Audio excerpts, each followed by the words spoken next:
Fried chicken tayo.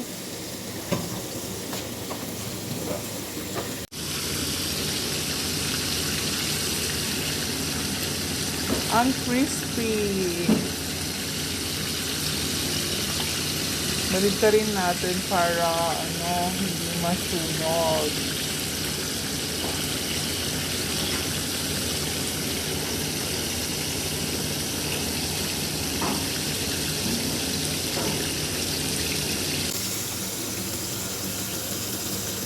The fried chicken.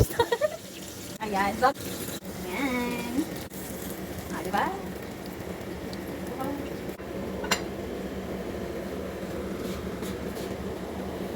Kain na tayo. Crispy. Kain na tayo, guys. Ito na yung malutong naming fried chicken na naman.